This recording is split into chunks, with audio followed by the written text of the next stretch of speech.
आपल्या एका सबस्क्रायबर ताईंनी आपल्याला कमेंट केलेली आहे की ताई बोटनेक ब्लाऊजसाठी शोल्डर आर्म होल किती घ्यावा किंवा गळा रुंदी किती घ्यावं हे प्लीज सांगा.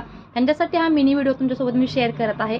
तर ताई समजा की आपण 36 साईजचा ब्लाऊज जर शिवत आहे बोटनेकमध्ये आणि पुढे जर त्याचा डीप नेक असेल, पाठीमागे बोटनेक आणि पुढे डीप नेक असेल, तर त्यावेळेला 36 साईजच्या ब्लाऊजला 15 इंचाची शोल्डर घ्यायची, म्हणजे 15च्या निम्म 7.5 इंच शोल्डर तुम्ही घ्यायचे आहे.